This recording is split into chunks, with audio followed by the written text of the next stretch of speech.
Get in the HS! Get in the XL, Wilson!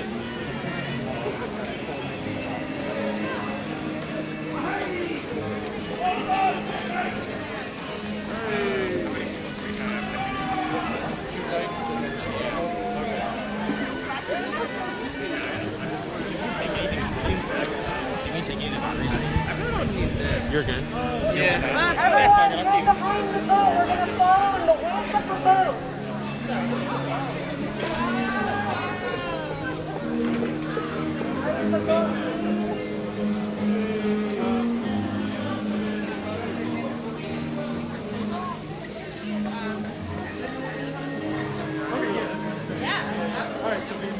By the way,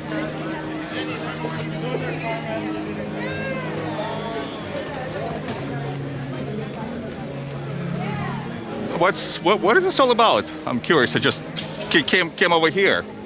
All the science and everything.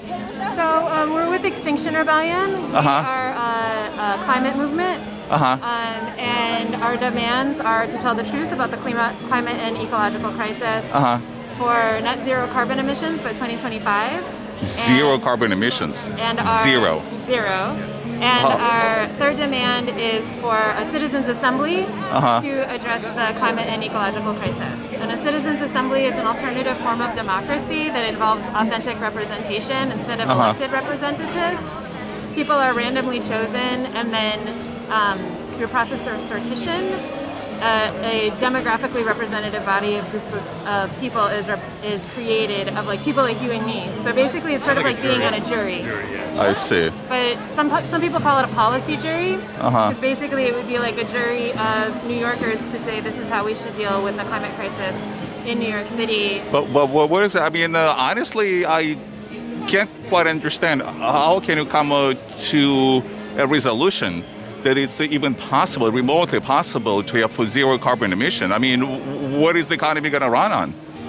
I'm always confused when I hear that. Yeah. I think that the challenge ends up being figuring out how to create a regenerative economy rather than an extractive economy. transforming the way we make energy from a form that requires the destruction.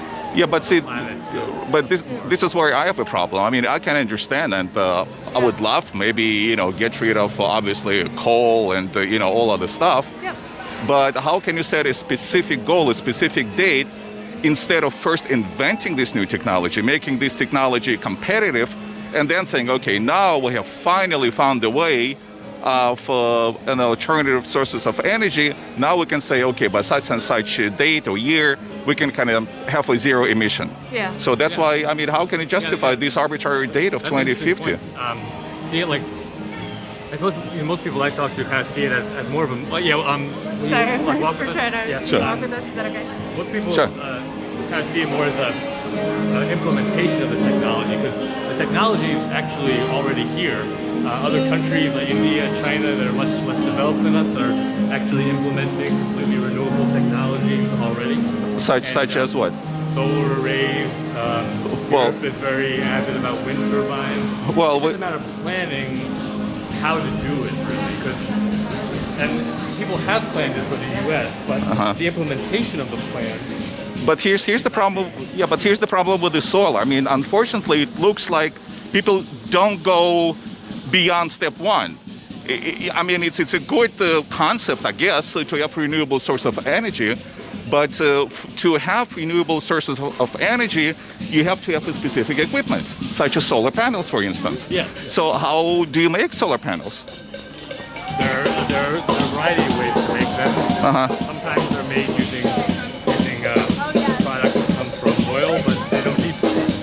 And actually, in India, they've recently rolled out huge arrays of solar panels, such that it's actually cheaper per watt of energy than coal. Then why don't we use it then?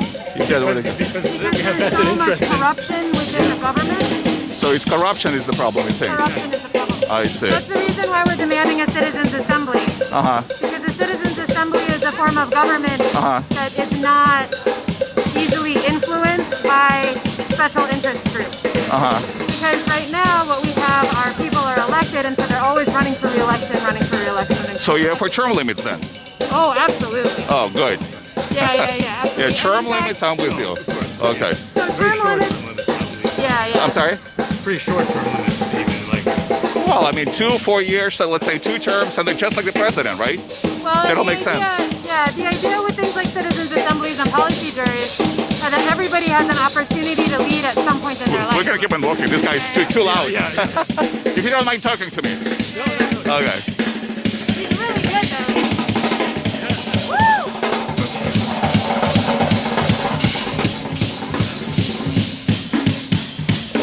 Okay, but when it comes to a different type of democracy, Yeah. what exactly do you mean by that? How can a democracy can be different than, let's say, what do we have? And by the way, we don't have a democracy here. We have a constitutional republic, right? Yeah. So do you want your plan is to replace constitutional republic with something? No. Okay. No, it's really thinking about it as like a complement. Complement, So right. there are a lot of forms of democracy beyond elections. And Okay. that's what we're really interested in. Uh-huh. Is seeing more forms of democracy that are beyond elections. Beyond Elected elections. officials are still important, Uh-huh. but convening things like policy juries Uh-huh. to govern what the climate crisis response is ends up being a much more inclusive way to make sure that everybody's voice gets to be heard in that process, and also that everybody has an opportunity to be a civic leader at some point in their life. But isn't it something that we already have? Like everyone who reaches the age of 18 can vote, no? Well, the main issue with I think like the main kind of negative side of why we need citizen assembly is that most Congress people take donations from major corporations, and most of them, the vast majority, have some oil interest essentially, and so it's not productive to actually move our agenda forward if so many politicians are influenced by large PACs, political action campaigns that basically get donations from these vested interest in oil. Specifically oil. What about lawyers or other? Or other industries that benefit from the oil industry. Yeah, what about lawyers? Lawyers have a huge influence, particularly in Democrats, for instance. Yeah. So you're against any sort of super PACs and stuff like that, right? Yeah. We don't want any kind of like special interest weighing in on the climate decision. I see. It should be just what the people want. But why do you always qualify by climate? I mean, is it only in reference to climate, or is it just different types of what do you call democracy in general? So Extinction Rebellion is specifically a climate movement. So that's why I bring up climate every time. I see. I'm actually a part of an anti-racist democracy group, and so one of the things that we really think about... Racist, you said? I'm sorry. Anti-racist. Anti-racist. Oh, excuse me, I'm sorry. Yeah, he's got my parasol. Yeah. Oh, I see. That's the first one. Anti-racist democracy. And what's an anti-racist democracy? An anti-racist democracy is a democracy where everybody has an opportunity to participate in a meaningful way, being a civic leader at some point in their life. See, I came from USSR originally. Okay. And, obviously that's the kind of system that they have over there. There was no free ones whatsoever. I mean, none. Zero. Zilch. Nada. So when, I come over here, I've been around for like over 30 years by now, and obviously I'm very much interested in participating in the political aspects of this life as any American should. And I'm an American citizen, thank God. Where are you originally from? Moscow. Moscow, really? Yes. So I just don't understand, how much better can you make? Because what you are saying to me is something that has already been accomplished in this country, right or wrong? No, it hasn't really, though. 'Cause Yeah, that's the thing. The challenge of government is that government is the people who show up, but it's actually the people who can show up. But anyone can. There's no discrimination. How so? Are you kidding? No, I'm serious. How? Money has completely corrupted our political system. Yeah, but when it comes to votes, if you're a billionaire or if you're the poorest American citizen, it's still just one Look at vote, what's no? happening right now, and you think that is an expression of democracy? This is more corrupt than Putin. And that assumes that the person that you cast your ballot for, even if they are elected, is actually going to do what you want to do. Because most of the time that doesn't occur. because the person, whoever they are, whatever party they're from, who's elected, is influenced by interest groups, like we were talking about before. Most of them, to get elected, need money from large interest groups, like the American Medical Association, or Big Oil, Big Pharma. These groups that have a lot of money. So money is really what buys the agenda of the politicians, not what the individual people like you and me. That's true, but they are essentially the same political party.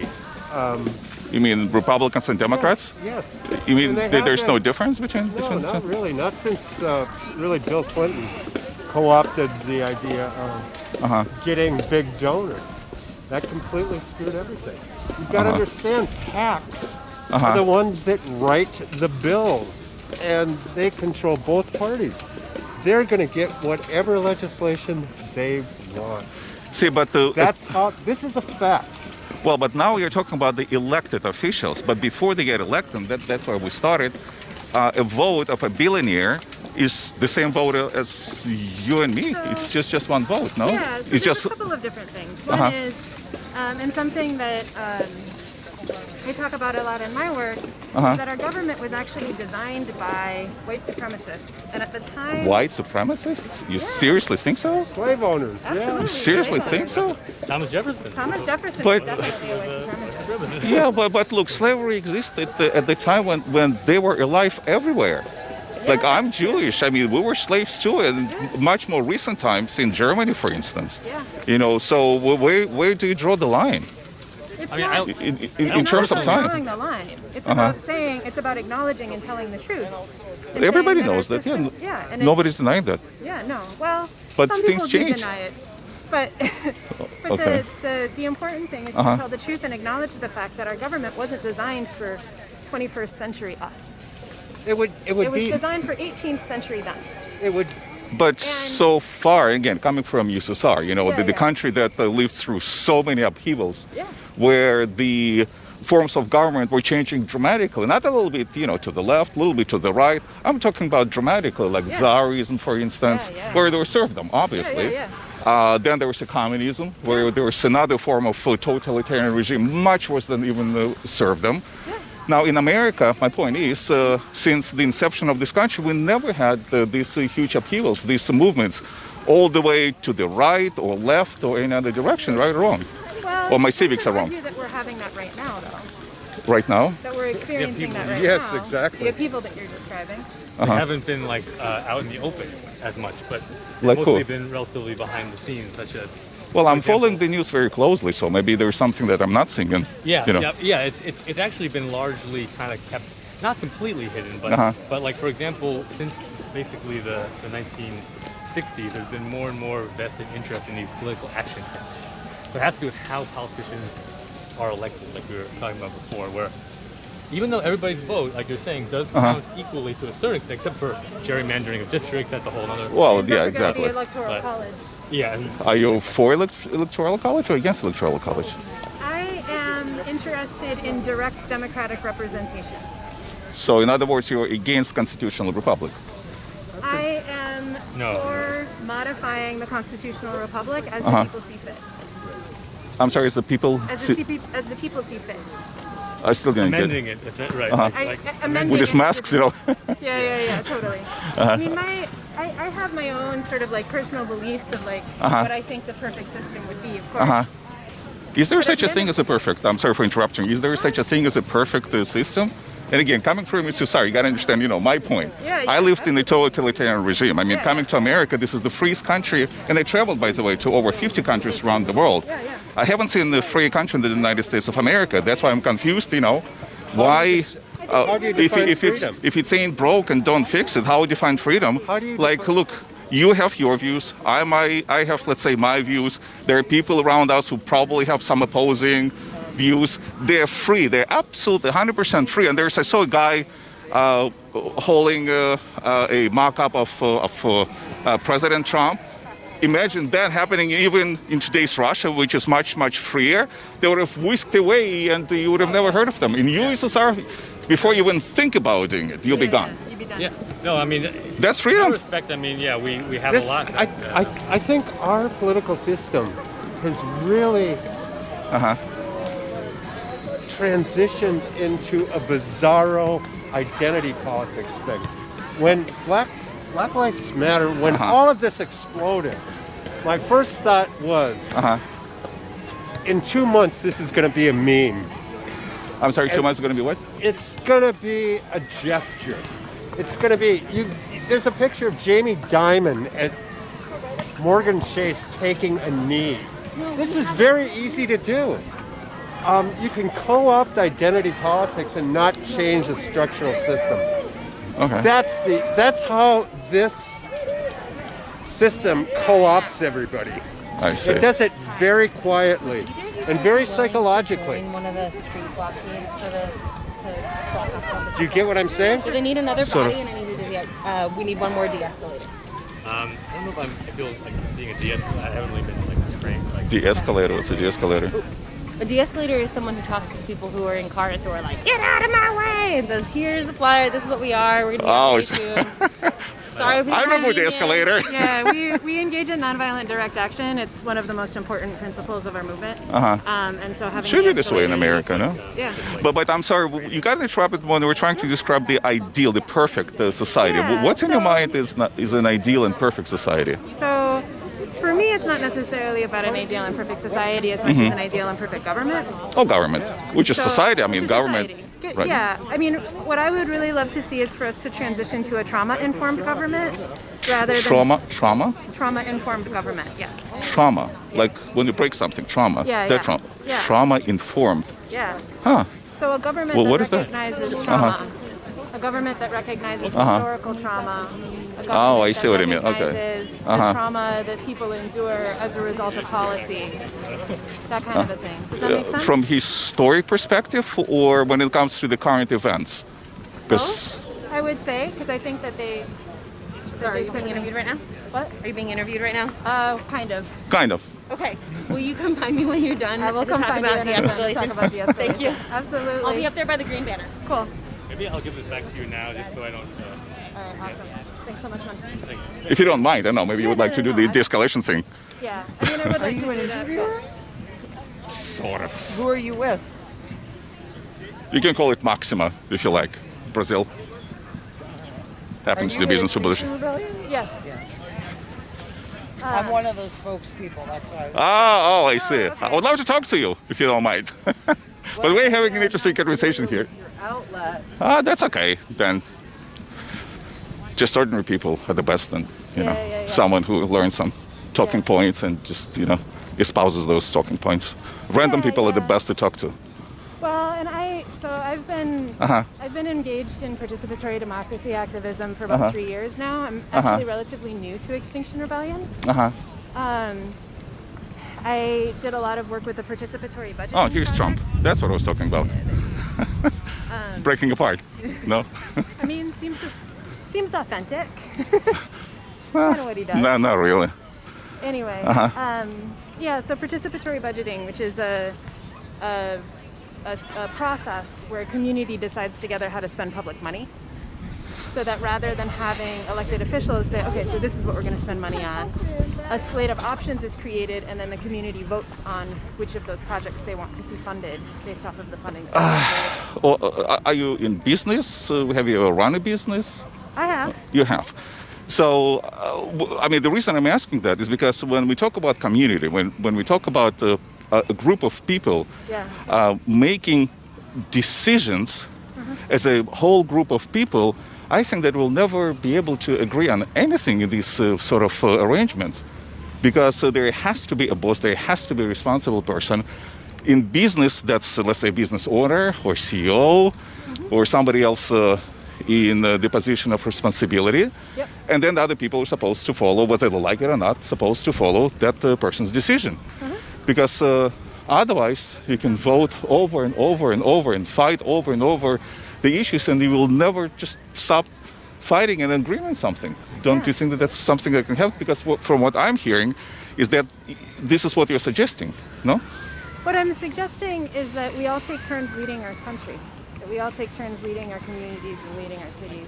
Mm-hmm. And that government makes it very easy for us to be able to do that. So we are all called at some point in time to serve on a jury. It might be Right. for policy, it might be for a criminal case. Uh-huh. But we're all called on to serve on a jury. Mm-hmm. We all take a turn doing that. And some decisions that are long-term decisions, like things having to do with climate, Uh-huh. or with criminal justice, or with COVID recovery, Uh-huh.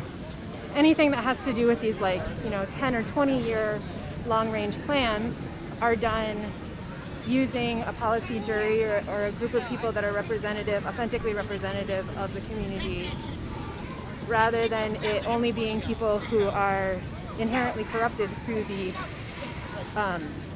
political process by having to come up with all of the money in order to run and campaign. Good luck to you too.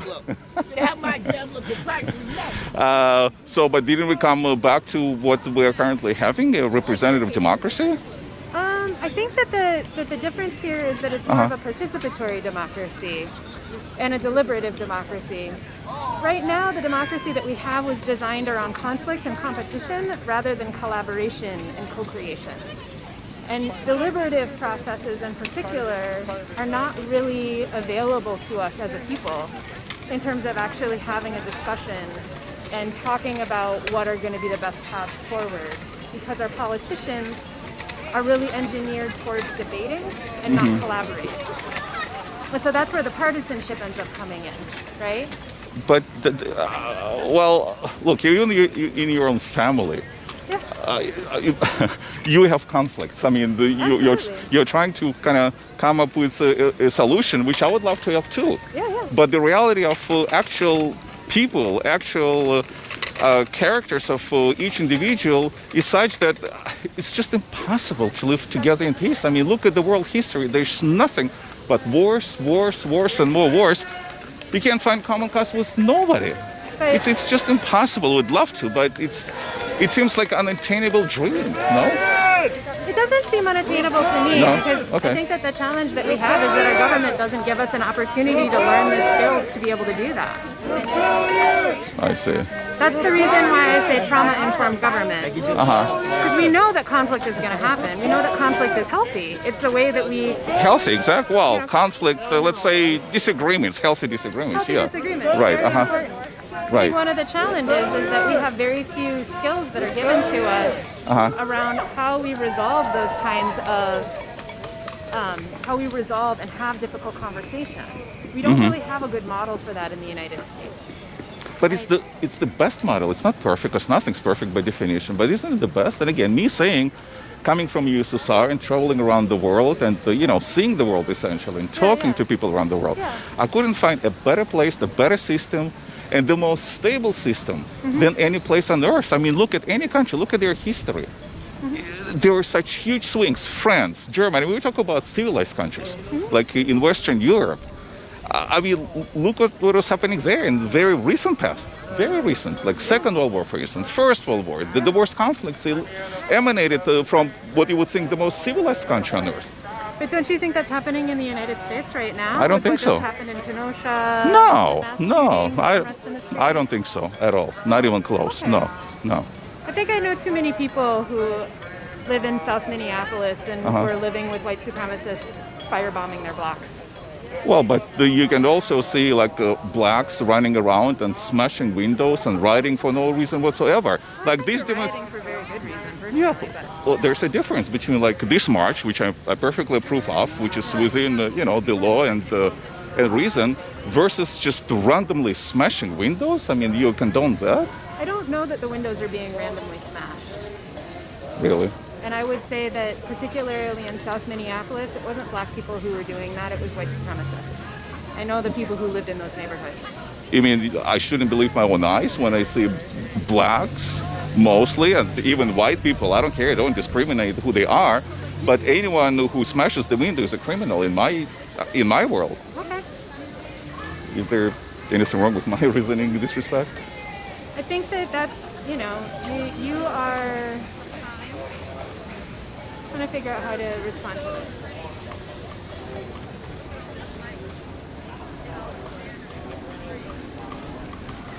I think people smashing windows and expressing rage because they're not being seen or heard, because the pain is not being seen or heard. It's going to happen if their pain is not seen and heard, and their pain is not being seen or heard. And so if we want to criminalize the expression of rage and mourning in that way, and it is criminalized in our society, what is a person in grief supposed to do? Well, you're expressing your opinion. It's being heard. Yeah, but The blacks, look, if you go back in history, the blacks were slaves. Now they're free. Not necessarily. The blacks, what do you mean they're not free? They're not slaves anymore, aren't they? Well, mass incarceration. Any If you commit black the person that's incarcerated is not making a living wage. Well, I mean, if you commit a crime, I don't care. I don't look who smashes, hits me. If it's white person or black person or Hispanic, I don't pigeonhole. If, I'm get hit, I'm get hurt, you're a criminal. You go to jail. You steal from me, you go to jail. If it just statistically happened, the blacks doing it more frequently, well, maybe that explains why there are more blacks that are being incarcerated. No? I mean, logically speaking. Yeah, but I mean, I think what we're seeing really in the United States is that there is a double standard between the way that black people are treated and the way that white people are treated in the eyes of the law. There's very much a double standard. There are certainly things that I've done that were I not white, I would have gotten in much bigger trouble for in my life. Like speeding. But how can you know who's behind the wheel? I mean, there's the camera. You see there's a vehicle that is going at a higher rate of speed than they're supposed to be. They get stopped. And then it turns out that, the person behind the wheel happens to be either white or black or whomever. And again, what the difference does it make before the law? You're speeding, well, you're breaking the law, full stop. But you're saying that if a black person gets stopped while speeding, he'll get harsher punishment? Is that your point? Then when it's the white person that was speeding? You think so? But you did get tickets. No, I got tickets and I'm white. Yeah, but it's not just about I do data analysis, so I look at a lot of data. And the data shows that black people are more likely to get killed by the police, they're more likely to get arrested by the police, they're more likely to receive harsher punishments for similar crimes that white people make. There's a massive amount of double standard in the United States when it comes to the way that black people are treated versus the way that white people are treated, particularly in the context of criminal justice. You think so? Okay. Well, I mean, the way I look at it is maybe it's a cultural thing that just blacks happens to be more, I wouldn't say inclined, again, of course, but they just happen, well, that's what I said, not inclined. They just happen to commit more crimes because of the cultural thing. If there is a child that grows up in a single parent family, and unfortunately, I believe, 80%? I mean, you know the data, 80% of black families, no?